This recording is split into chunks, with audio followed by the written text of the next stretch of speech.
In the last video, we talked about how there's one special type of monopoly that could lead to more efficient outcomes than smaller, more competitive firms. And what we see here is the unregulated pricing of a natural monopolist violates the competitive price principle of marginal cost pricing. In perfect competition, price is equal to marginal cost. Not so for a natural monopolist.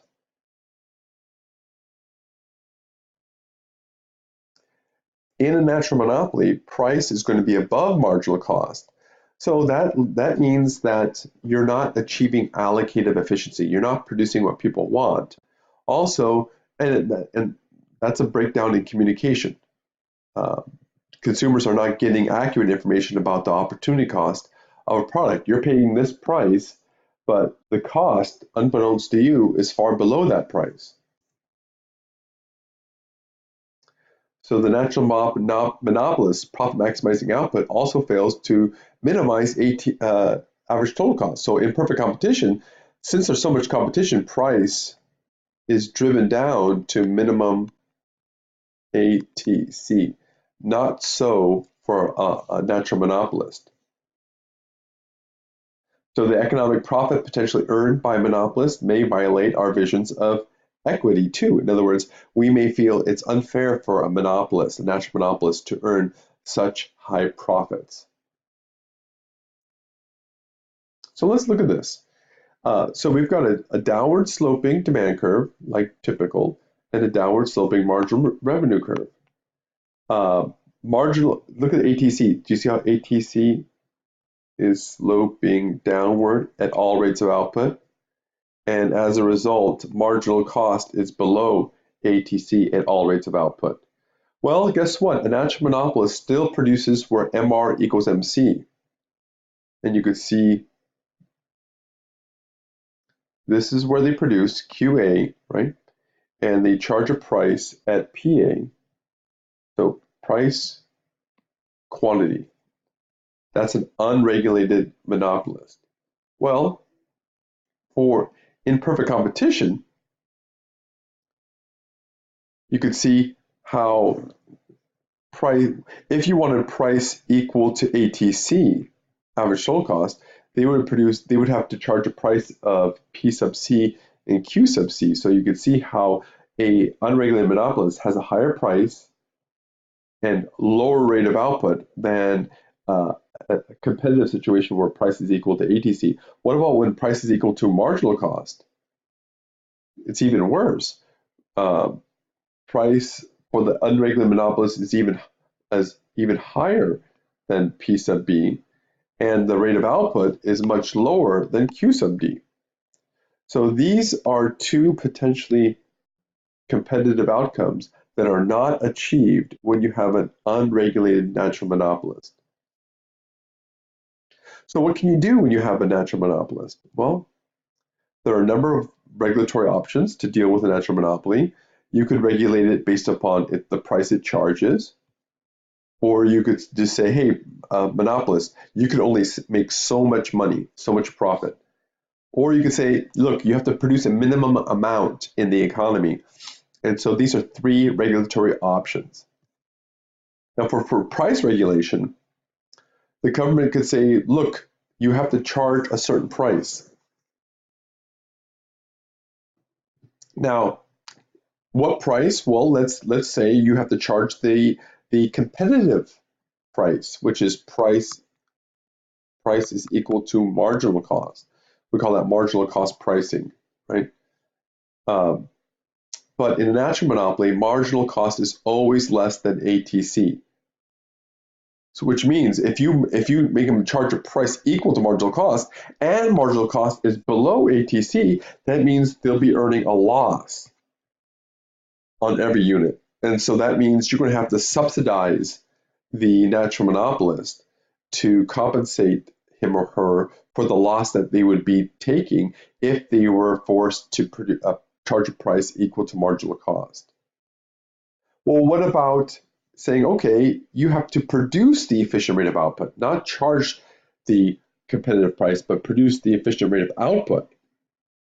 Well, in natural monopoly, production efficiency is achieved at capacity where ATC is at a minimum, but ATC is always downward sloping. So in other words, they can't produce where it's at minimum. So again, you would have to subsidize the monopolist to compensate for the loss that they would take if they had to produce a certain rate of output.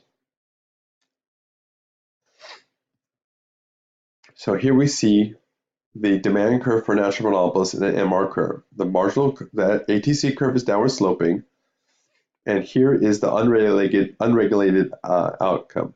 So again,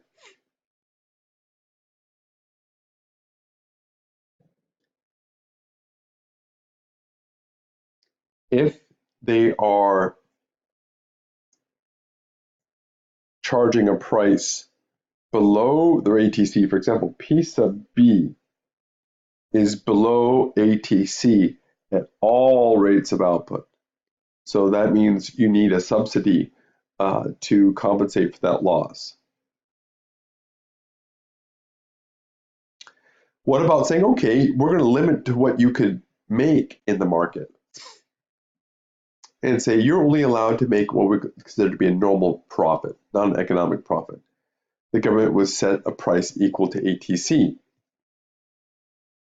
Well, now you see there's no incentive for the monopolist to reduce its costs, because if you're subsidizing the, for example, let's take a look at this. Let's say here's your ATC, and you're forcing, let's say they're producing Q. So this is their average total cost for that rate of output. If you're forcing them to charge P, you can see the difference between ATC and P. That's the amount of the subsidy that's needed to bring this firm to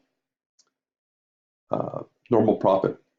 Well, if the firm knows that you're going to be subsidizing their loss, there's no incentive to control their costs. So let's say you hire your cousin and you pay your cousin a really hefty salary to work for you. That's going to increase your costs, right? Well, let's get rid of the old ATC. And now you can see that the subsidy is going to have to grow. See that? Now the subsidy's got to be, this is the new ATC, the subsidy's got to be over here, and the government will cover it. So you can see there's less incentive for you to control your costs. Sometimes they say you inflate or pad your costs. Now the government could say, look, monopolist, you have to produce a certain rate of output. But if you force them to produce a certain rate of output, they may produce that output, but they may not care about the quality of the product that they're producing.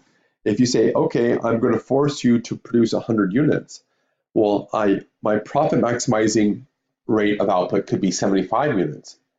If you force me to produce an additional 25, I could do it, but there's no guarantee that I'm going to maintain minimum quality standards. So, which one should you do? Should you regulate based upon profit, output, or price? Well, a realistic goal is to choose a strategy that balances the competing objectives, right? And the choice really isn't between imperfect and flawless government intervention. The choice is between imperfect markets and imperfect intervention. So you have market failure, fine. Can the government make things better? If they can, act. But sometimes the government can't make things better, so you may have to live with the market failure. Because if the government acts and actually makes things worse, we call that government failure. And therefore, it would actually make things better if the government got out of the market, or in other words, deregulated. Because for the government to act, any action by the government is going to incur a cost to society.